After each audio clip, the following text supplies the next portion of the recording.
Hello అండి, మనం terrace గార్డెన్లో చిన్న చిన్న కంటైనర్స్లో ఆర్గానిక్ కూరగాయలను పండించుకునేటప్పుడు మట్టిని సారవంతంగా కలుపుకుంటేనే మనకి దిగుబడి అనేది బాగుంటుందండి. అయితే కూరగాయ మొక్కల్ని పండించుకోవటానికి యూనివర్సల్ సాయిల్ మిక్స్ అంటే ఏ రకమైన రకరకాల కూరగాయ మొక్కల్ని మనం గ్రో చేసుకుంటూ ఉంటాము. అయితే అన్ని రకాల కూరగాయ మొక్కలకు ఉపయోగపడే మట్టిని 1:1:1 రేషియోలో అంటే యూనివర్సల్ సాయిల్ మిక్స్ అని అంటారు. 1% మట్టి, 1% ఎరువు, 1% కొబ్బరి పొట్టు, ఈ 3 సమపాలలో తీసుకుని మిక్స్ చేసుకుని మనం కూరగాయ మొక్కల్ని పెట్టుకోవచ్చండి. అయితే రకరకాలుగా మనం మట్టిని కలుపుకోవచ్చు అనమాట. ఇందాక చెప్పిన మెథడ్ ఎవరైనా కూడా ఫాలో అయ్యేది. అయితే మనకి వీలుని బట్టి, అందుబాటులో ఉండే వస్తువులను బట్టి ప్రతిసారి ఎరువు కొనుక్కునే పని లేకుండా, అలాగే కంటైనర్ అనేది లైట్ వెయిట్గా ఉండేటట్టుగా టెర్రస్ పైన మనం ఇన్ని ఎక్కువ మొత్తంలో కంటైనర్స్ని పెట్టి గ్రో చేసుకునేటప్పుడు కొంచెం లైట్ వెయిట్గా ఉండేటట్టుగా మనం సాయిల్ మిక్స్ని కలుపుకుంటే మనకి వెయిట్ ఎక్కువ పెడుతున్నాము టెర్రస్ పైన అనే భయం లేకుండా ఉంటుందన్నమాట. ఈరోజు వీడియోలో శాండ్విచ్ మెథడ్లో మనం మట్టిని ఎలా ప్రిపేర్ చేసుకుని కూరగాయ మొక్కల్ని పెట్టుకోవచ్చు, ఎక్కువ దిగుబడి రావడానికి మనం ఎలాంటి టిప్స్ పాటించాలి, ఇవన్నీ కూడా ఈరోజు వీడియోలో డిస్కస్ చేసుకుందాం. నమస్తే, నేను Lakshmi. Welcome to our channel home maker strategy. Sandwich method అంటే పేరు విని ఏదో పెద్ద ప్రాసెస్ అని అనుకోవద్దండి. చాలా సింపుల్ అనమాట. నార్మల్గా మనం ఇందాక చెప్పినట్లుగా 1:1:1 రేషియోలో మనం మట్టిని కలుపుకునేటప్పుడు ప్రతిసారి అంటే 1% మట్టి, 1% ఎరువు, 1% కొబ్బరి పొట్టు, ఈ 3 మిక్స్ చేసుకుంటాం కదా. అయితే ఎరువుని కొంచెం తగ్గించుకోవచ్చు అనమాట. ఇప్పుడు ప్రాసెస్లో అంటే వేస్ట్ని రీయూజ్ చేసుకుని మళ్ళీ మనం చక్కగా మొక్కలకి బలాన్ని మనమే తయారు చేసుకోవటం అనమాట. ఎరువుని మన గార్డెన్లో ఉండే వేస్ట్తోనే అనమాట. చూసారా గుత్తులు గుత్తులుగా ఎంత మంచిగా కాపు అనేది వస్తుందో. ఈ మెథడ్లోనే నేను చాలా వరకు అంటే రెయినీ సీజన్లో తప్ప ఈ సమ్మర్లో అయితే బెస్ట్ ఆప్షన్ అండి శాండ్విచ్ మెథడ్ అనేది. గత సంవత్సరంన్నర నుంచి నేను ఇదే మెథడ్ని ఫాలో అవుతున్నాను. వర్షాకాలంలో మాత్రం కొంచెం ఈ ప్రాసెస్ని కొంచెం తగ్గించి నార్మల్గా ఇందాక చెప్పినట్లుగా ఎరువుని ఎక్కువగా యూస్ చేస్తూ ఉంటానన్నమాట. అలా మనం సీజన్స్ని బట్టి మనం అందుబాటులో ఉండే వస్తువులను బట్టి చక్కగా ఈ పద్ధతిని ఉపయోగించి కూడా ఒకసారి మీరు ట్రై చేసి చూడండి. దీనికోసం ఒక కంటైనర్ని తీసుకోవాలి. ఆల్రెడీ ఇంతకుముందు అంటే చాలా దగ్గరగా 2-3 ఏళ్ళ బట్టి నేను ఈ టబ్ని వాడుతున్నాను. క్రాప్ అయిపోయిన తర్వాత మట్టిని తీసేసి అలా ఆరపెట్టుకోవాలన్నమాట. కింద వేసేసి మట్టిని తీసేసి మళ్ళీ మనం కొత్త మొక్కలు పెట్టుకునేటప్పుడు మట్టిని మళ్ళీ కలుపుకుంటాం కదా, ఆ టైంలో కంపల్సరిగా మనం డ్రైనేజ్ హోల్స్ అనేవి చెక్ చేసుకోవాలండి. నేను ప్రతి వీడియోలో కూడా కొన్ని టిప్స్ని షేర్ చేస్తూ ఉంటాను. అంటే పాత వాళ్ళకి రిపీట్ చేసినట్టు అనిపిస్తుంది, కానీ కొత్త వాళ్ళకి కూడా హెల్ప్ అవుతుంది, మళ్ళీ వాళ్ళకి డౌట్ లేకుండా అని చెప్పి కొంచెం వివరంగా చెప్తానండి. బోర్ ఫీల్ అవ్వద్దు. కంపల్సరిగా డ్రైనేజ్ హోల్స్ని చెక్ చేసుకోవాలి. ఒక్కొక్కసారి హోల్స్ అనేవి బ్లాక్ అయిపోతాయి అనమాట. అలా బ్లాక్ అయినప్పుడు మనకి డ్రైనేజ్ అది ప్రాపర్గా ఉండక వేరుకుళ్ళు ప్రాబ్లం అలా వస్తుంది అనమాట. తేమ ఎక్కువైపోయి అలాంటి ప్రాబ్లం లేకుండా చక్కగా డ్రైనేజ్ హోల్స్ అవి చెక్ చేసుకుని ఏమైనా పూడిపోయినట్టుగా అనిపిస్తే కొంచెం పుల్ల మొక్కతో ఈ హోల్స్ని క్లియర్ చేసుకోండి. ఒకవేళ హోల్స్ తక్కువగా ఉన్నాయి అనిపిస్తే కొంచెం అట్లకాడ కాల్చి కూడా మనం ఎక్కువ రంధ్రాలు, ఎక్కువ హోల్స్ కూడా పెట్టుకోవచ్చు అనమాట.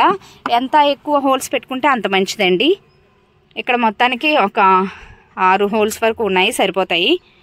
అలాగే టెర్రస్ పైన మనం కంటైనర్స్ని పెట్టుకునేటప్పుడు అడుగున కంపల్సరిగా స్టాండ్ అనేది పెట్టుకుని చక్కగా మనం ఇలా టబ్ని పెట్టుకుంటే టబ్ అయినా కంటైనర్ అయినా అసలు భయం ఉండదండి. ఎక్సెస్ వాటరు, కిందకి పడిన వాటరు ఎప్పటికప్పుడు ఆరిపోయేటట్టుగా ఉండాలన్నమాట. తేమ అనేది ఎప్పుడైతే ఇక్కడ నిలిచిపోయిందో మనకి అప్పుడు భయం వేస్తుంది టెర్రస్ పాడవుతుందేమో అని చెప్పి. లేకపోతే అంత అసలు భయం ఉండదండి. పాత టెర్రస్ అయినా కూడా మనం ఇలా స్టాండ్ పెట్టి చక్కగా దానిపైన కంటైనర్ పెట్టుకుంటే అసలు ప్రాబ్లమే ఉండదు అనమాట. హోల్స్ అన్నీ కూడా బాగానే ఉన్నాయి. ఒకసారి మళ్ళీ ఇలా క్లియర్ చేస్తాను అనమాట. మనం పాటించే చిన్న చిన్న టిప్సే ఎక్కువ దిగుబడి రావడానికి అవకాశం ఉండేలా చేస్తాయండి. ఇప్పుడు ఈ డ్రైనేజ్ హోల్స్ పైన కంపల్సరిగా మనం రాయిని కానీ పెంకు ముక్కుని కానీ పెట్టి ఇలా కవర్ చేసుకుని అప్పుడు మట్టిని పోసుకోవాలన్నమాట. కొత్త వాళ్ళు ఏం చేస్తారంటే ఈ డ్రైనేజ్ హోల్స్ పైన ఇంకా డైరెక్ట్గా మట్టిని వేసేస్తారు. అలా వేయటం వల్ల ఇవి పూడిపోతాయండి. ఎప్పుడైనా కూడా ఒకసారి చూసారు, ఇవి పాతది విరిగిపోయిన ప్లాస్టిక్ ముక్కలు ఉంటే కంటైనర్వి, వాటిని యూజ్ చేస్తున్నాను. వేటిని కూడా మనం వేస్ట్గా బయటపడేయకుండా దేనికి ఉపయోగపడతాయని ఆలోచించి అలా యూజ్ చేసుకుని తర్వాత పడేసుకోవాలండి. ఇలా ఈ హోల్ని కవర్ చేసుకోవాలన్నమాట. ఇప్పుడు మనం పైన మట్టిని నింపుకోవాలి.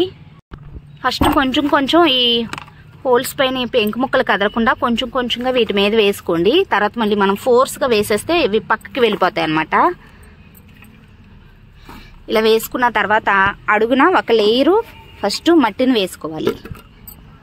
ఈ శాండ్విచ్ మెథడ్ ఈ ప్రాసెస్లో మట్టి అనేది చాలా తక్కువ పడుతుందండి.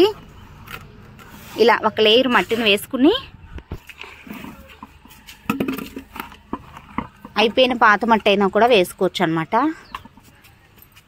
ఇలా వేసుకుని ఇప్పుడు ఒకసారి చూడండి, గార్డెన్ క్లీన్ చేసిన తర్వాత వచ్చిన ఆ ఎండు ఆకులు, కింద ఊడ్చిన తర్వాత వచ్చిన తుక్కు ఇదంతా కూడా ఒక టబ్లోకి కలెక్ట్ చేసి పెట్టుకుంటాను అనమాట.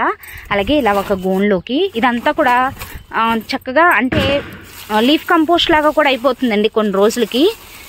ఇదంతా కూడా మనం బయట పడేయకుండా చక్కగా ఈ సమ్మర్లో, ఎలాగో ఇంకొక 1 మంత్లో మనకి సమ్మర్ కూడా వచ్చేస్తుంది కాబట్టి త్వరగా కంపోస్టింగ్ అనేది అయిపోతుంది అనమాట. కంపోస్ట్ అనేది చక్కగా స్పీడ్గా అవుతుందండి సమ్మర్లో. అడుగును చూసారా, ఆల్రెడీ చక్కగా ఎరువులాగా తయారైపోతుంది.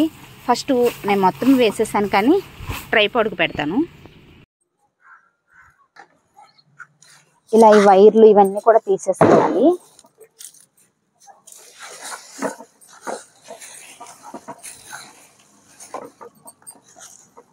ఆల్మోస్ట్ చాలా వరకు కూడా చక్కగా ఏమంటారు గుల్లగా అయిపోయిందండి. ఆకులు కాడలు కూడా మెత్తబడిపోయినాయి చూసారా. ఇలా వేస్ట్గా మనం బయట పడేయకుండా చక్కగా ఒక లేయర్ ఇలా వేసుకోవాలి. కొన్ని రోజులకి ఇది బాగా అణిగిపోతుందండి. ఇలా ఎండాకు వేసుకుని ఇప్పుడు పైన ఇంకొక లేయరు మధ్య మధ్యలో మనం మట్టిని వేసుకోవాలి. ఇలా మధ్య మధ్యలో మనం మట్టిని వేయటం వల్ల కంపోస్టింగ్ ప్రాసెస్ అనేది స్పీడ్గా ఉంటుందండి. కావాలనుకుంటే మీరు ఈ అంటే ఎండాకులతో మాత్రమే కాకుండా ఒక లేయర్ ఇలా ఎండాకులు మనం పాదులు తీసేసి వచ్చినప్పుడు ఆ కొమ్మలు ఇవన్నీ వేసి, ఇంకొక లేయరు ఇలా కిచెన్ వేస్ట్ ఉంటుంది కదా, నేను కిచెన్ వేస్ట్ ని ఒక్కొక్కసారి ఒక్కొక్కలాగా వాడతాను అనమాట. ఏదైనా ఒక గోన్ మీద వేసి ఎండ పెట్టేస్తూ ఉంటాను, లేదంటే పచ్చి కిచెన్ వేస్ట్ అయినా అంటే మనకు అందుబాటులో అప్పుడు ఎలా ఉంటే అలా దాన్ని వాడుకోవాలన్నమాట. ఇలా కొంచెం డ్రైగా అయిపోయినా కిచెన్ వేస్ట్ అయినా వేసుకోవచ్చు. అలాగే ఇందాక చెప్పాను కదా, ఊడ్చినప్పుడు వచ్చిన డస్ట్ అన్నమాట, తుక్కు, ఎండాకులు అవన్నీ కూడా ఇంకొక లేయర్ అలా వేసేసుకుని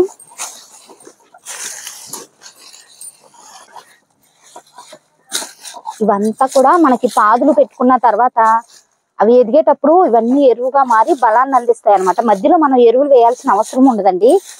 కంటైనర్ లైట్ వెయిట్ గాను ఉంటుంది, అలాగే చక్కగా మొక్కలకు కావలసిన పోషకాలన్నీ కూడా అందుతాయి అన్నమాట. పైన ఒక లేయరు ఇలాగా మట్టిని వేసేసుకోవాలి. కొంచెం అదిం పట్టుకుంటూ చేసుకుంటే కొన్ని రోజులకి ఇంకా అడుగు కంట వెళ్ళిపోద్ది అనమాట. హాఫ్కి అయిపోద్ది, ఒక 20 రోజుల్లోనే సగం కంట కూడా వెళ్ళిపోద్ది. ఇంతకుముందు చేశాను, అప్పుడు కూడా నేను ఒక వీడియోలో మీకు చూపించానండి. ఆ కంటైనర్లో ఇప్పుడు మట్టి ఎలా ఉందో కూడా నేను చూపిస్తాను. పైన ఇంకొక లేయరు మట్టిని వేసేయండి, సారీ పైన ఇంకొక లేయరు ఎండాకులు వేసేస్తున్నాను.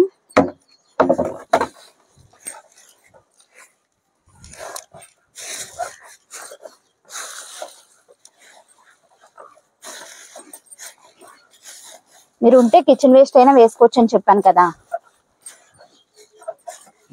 ఇప్పుడు ఇలా వేసుకున్న తర్వాత అంటే ఇప్పుడు మీకు ఇలా కంపోస్ట్ చేసుకునేటప్పుడు మనం ఇంకా ఎన్ని రకాల వస్తువులు వేసుకోవచ్చో కూడా చూపిస్తున్నాను.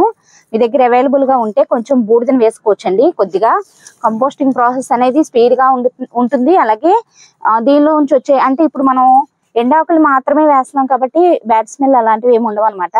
ఒకవేళ మనం పచ్చి కిచెన్ వేస్ట్ ని అలా వేసేటప్పుడు వచ్చే ఆ వాసన, ఆ పురుగులు అవేమి కూడా రాకుండా ఉంటాయి అన్నమాట. కొంచెం బూడిదని వేసుకోవచ్చు, లేదంటే బూడిదని వేసి కూడా మధ్య మధ్యలో మీ దగ్గర పుల్లటి మజ్జిగ కానీ ఉంటే పుల్లటి మజ్జిగ కానీ, విరిగిపోయిన పాలు అలాంటివి ఉన్నా కూడా ఇలా చక్కగా చల్లేసుకోవచ్చు అన్నమాట. వీటిలో ఉండే మంచి బ్యాక్టీరియా వల్ల కంపోస్టింగ్ ప్రాసెస్ అనేది స్పీడ్ గా ఉంటుందండి. అలాగే మల్టిపుల్ యాక్టివిటీస్ అంటే మంచి బ్యాక్టీరియా అనేది ఫామ్ అయ్యేటట్టు చేస్తాయి అన్నమాట. ఇలా వేసుకుని పైన చక్కగా మందంగా అస్సలు ఎక్స్పోజ్ అవ్వకుండా మనం మట్టిని వేసేసుకోవాలి. మనం వేసుకున్న ఈ వేస్ట్ అంతా కూడా బయటికి కనపడకుండా మట్టితో కవర్ చేసేసుకోవాలన్నమాట.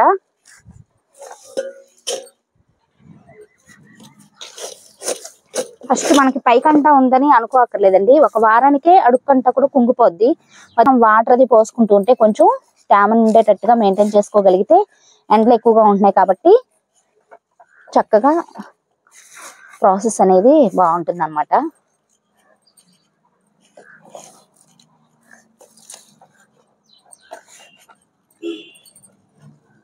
ఇంతే అండి శాండ్విచ్ మెథడ్ అంటే ఇంతకు మించి ఏం లేదు. ఇలా మనం మట్టిని కలుపుకోవటం వల్ల ఏమేం బెనిఫిట్స్ ఉంటాయంటే ఎర్త్వార్మ్స్ చూసారా మట్టిలో ఇలా సన్నని దారాలు లాంటి ఎర్త్వార్మ్స్ ఆల్రెడీ మట్టిలో ఉంటాయండి. మనం ఇచ్చే ఎరువులు పోషకాల వల్ల వాటిని మంచిగా ఫీడ్ చేసి బలంగా తయారవుతాయి అన్నమాట. నార్మల్ గా మనం ఈ 100 రూపీస్ బ్లాక్ టబ్ నిండా మట్టిని వేయాలంటే ఎక్కువ మొత్తంలో మట్టి కావాల్సి వస్తుంది. ఆల్రెడీ దీనిలో ఉండే పాత మట్టిని నేను ఇక్కడ వేసాను. చూసారా ఎంత మట్టి ఉందో. దీనిలో కొంచెం దీంతో ఒక 2 బేషన్లు అలా పట్టి ఉంటుంది అంతే. మధ్య మధ్యలో లేయర్ల కింద వాడటానికి మాత్రమే మనం మట్టిని వాడామన్నమాట. చూసారా అంటే మధ్యలో ఉండేదంతా కూడా ఎండాకులు తీసేసిన పాదుల నుంచి వచ్చిన కొమ్మలు ఇవన్నిటిని మనం వేస్ట్ ని రీయూజ్ చేసాము. దీనివల్ల ఏంటంటే మనకి మట్టి తక్కువగా పడుతుంది. అట్ ద సేమ్ టైం ఎరువు కూడా మంచిగా మొక్కలకు కావాల్సిన పోషకాలన్నీ అందేటట్టుగా ఈ లోపల మనం వేసిన కిచెన్ వేస్ట్ అలాగే ఎండాకులు ఇవన్నీ కూడా ఎరువుగా మారుతాయి అన్నమాట. మనం పాదులు పెట్టిన తర్వాత అంటే నార్మల్ గా మనం 1:1:1 రేషియోలో మట్టిని కలుపుకుని మొక్కలు అవి పెట్టుకున్న తర్వాత ఇలా కాపు స్టార్ట్ అయ్యాక మనం 15 రోజులకు ఒకసారి కంపల్సరిగా ఏదో ఒక ఎరువు కానీ లిక్విడ్ ఫర్టిలైజర్స్ వారానికి 2 సార్లు అలా కంపల్సరిగా ఇస్తూ ఉంటేనే మనకి మంచి దిగుబడి అనేది వస్తుంది అనమాట. కానీ ఇలా శాండ్విచ్ మెథడ్ లో మనం మట్టిని కలుపుకుని పెట్టుకోవటం వల్ల క్రాప్ అయ్యేంత వరకు కూడా చాలా వరకు కావాల్సిన బలం అంతా కూడా ఈ మట్టి నుంచే వచ్చేస్తుంది అనమాట. కొన్ని రోజుల తర్వాత మట్టి హాఫ్కి అయిపోద్ది కదా, కొంచెం ఇక్కడ వరకు కూడా వచ్చేస్తుంది. సో అలాంటప్పుడు ఇంకొంచెం మళ్ళీ మనం ఒక్కొక్క లేయర్ వేసుకోవచ్చు, లేదంటే నార్మల్గా ఎరువు కలిపిన మట్టినైనా వేసుకుని పైన డైరెక్ట్ గా విత్తనాలు పెట్టేసుకోవచ్చు. అలాగే ఇలా కలుపుకున్న మట్టిలో వెంటనే మనం కూరగాయ మొక్కలు వేసేసుకోవచ్చు అంటే వేయకూడదండి.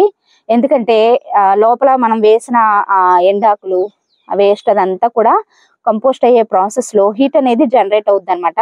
సో మనం అప్పుడే పెట్టిన చిన్న చిన్న విత్తనాలు అవి మొలకలు వస్తాయి కదా, అవి ఆ హీట్ కి తట్టుకోలేక చనిపోతాయి అనమాట. సో వెంటనే అయితే మనం వేసుకునేవి ఏంటంటే తోటకూర ఆకుకూర విత్తనాలు వేసుకోవచ్చు. కానీ కూరగాయ మొక్కలు టొమాటో వంగ పచ్చిమిర్చి లాంటి మొక్కలు కూడా వేయకూడదు. ఒక 20 రోజుల తర్వాత 15-20 రోజుల తర్వాత మనం డైరెక్ట్ గా వీటిలో విత్తనాలు పెట్టేసుకోవచ్చు అనమాట. ఇంకా అసలు వేరే బలం అనేది ఏమి ఇవ్వాల్సిన లేదండి. ఎప్పుడన్నా కొంచెం మనకి అనిపిస్తుంది కదా మొక్కలు ఏమైనా కొంచెం డల్ గా ఉంది పాదు అనిపిస్తే అప్పుడు లిక్విడ్ ఫర్టిలైజర్స్ అవి ఇచ్చుకుంటే సరిపోతుంది అనమాట. దీనివల్ల మనం ప్రతిసారి ఎరువులు కొనుక్కొచ్చి వేయవలసిన అవసరం ఉండదు. కొంచెం అంటే ఏమంటారు మెయింటెనెన్స్ అనేది కొంచెం తక్కువగా ఉంటుంది అనమాట. బాధకి కావాల్సిన మనం వాటర్ అది అందిస్తే సరిపోతుంది. సో ఈ మెథడ్ లో దిగుబడి ఎక్కువగా ఉండటం అయితే నేను గమనించానండి. ప్రాక్టికల్ గా ఇది చాలా బాగా వర్కౌట్ అవుతుంది. చాలా మంది గార్డెనర్స్ కూడా దీన్ని ఫాలో అవుతున్నారు. ఒకసారి మీరు కూడా ట్రై చేసి చూడండి. దీనివల్ల టెర్రస్ పైన ఎక్కువ వెయిట్ పెడతాము అనే భయం కూడా ఉండదు అనమాట. ఇంతకు ముందు నేను పెట్టానని చెప్పాను కదా, ఇక్కడ థర్మోకోల్ బాక్స్ లో సేమ్ ఇప్పుడు నేను మీకు ఎలా చూపించానో అదే మెథడ్ లో ఈ కంటైనర్ లో నింపాను అనమాట. పైకంట కూడా చూసారా ఎంత గ్యాప్ వచ్చిందో, మరి సగానికి వెళ్ళలేదు, కొంచెం ఇంత గ్యాప్ కంట కూడా అణిగింది అనమాట. పైన కూడా చిన్న చిన్న మొక్కలు అవి వచ్చేసాయి. నేను వీటిలో ఏమి వేయలేదండి, ఆకుకూర విత్తనాలు కూడా వేయలేదు. ఎందుకంటే ఒక పాదు పెడదామని చెప్పి వేయలేదనమాట. ఎలాగో వేరే కంటైనర్స్ ఉన్నాయని ఒకసారి తీసి చూపిస్తాను మీకు. చూసారా ఎంత గుల్లగా లోపల, చూసారా తేమ. ఇదిగోండి మనం వేసిన ఎండాకులు కొమ్మలు ఇవన్నీ కూడా ఎంత బాగా, అసలు స్మెల్ కానీ ఏమి ఉండదండి. ఇదిగోండి వీటిలో ఎర్త్వార్మ్స్ ఎంత బాగా పెరుగుతాయనండి. అలాగే మనం విత్తనాలు పెట్టిన తర్వాత వాటి నుంచి వచ్చే వేర్లు కూడా ఎంత స్పీడ్ గా చక్కగా, అంటే గుల్లగా ఉండటం వల్ల మట్టి అంత గుల్లగా ఉంటే ఆ వేర్లు అనేవి అంత స్పీడ్ గా చక్కగా లోపలికంటే చొచ్చుకుని వెళ్తాయి అనమాట. వేరు ఎంత బాగా ఫామ్ అయితే మనకి పైన పాదు కూడా అంతే హెల్దీగా ఉంటుంది. సో ఇలా చక్కగా 20 రోజులు అవుతుందండి ఇది. అంటే 15 నుంచి 20 రోజుల లోపు మధ్యలో ఉంటుంది అంతే. చూసారా ఎంత గుల్లగా తేమగా ఉందో. అప్పుడప్పుడు కొంచెం వాటర్ అది పోస్తున్నాను అంతే. సమ్మర్ కాబట్టి కొంచెం వాటర్ అది చిలకరిస్తే ఇందులో ఉండే ఎర్త్వార్మ్స్ కి వాటికి ఫుడ్ కావాలి కదా. మనం అంటే డ్రైగా అలా వదిలేస్తే మళ్ళీ అందులో ఉండే మంచి బ్యాక్టీరియా అంతా పోద్ది అనమాట. ఇప్పుడు మనం డైరెక్ట్ గా దీనిలో కూరగాయ విత్తనాలు పెట్టేసుకోవచ్చు. ఎంత బాగా చక్కగా పెరుగుతాయండి. జర్మినేషన్ రేటు బాగుంటుంది. అలాగే మొలకలు వచ్చిన తర్వాత కూడా స్పీడ్ గా పెరగటం మనం గమనిస్తాము. అలాగే దిగుబడి కూడా ఎక్కువగా ఉంటుంది అనమాట. ఇదండి ఈరోజు వీడియో ఎలా అనిపించిందో కామెంట్ సెక్షన్ లో తప్పకుండా తెలియచేయండి. వీడియో నచ్చితే ఒక లైక్ ఇచ్చి ఛానల్ ని సబ్స్క్రైబ్ కూడా చేసుకోండి. Thanks for watching.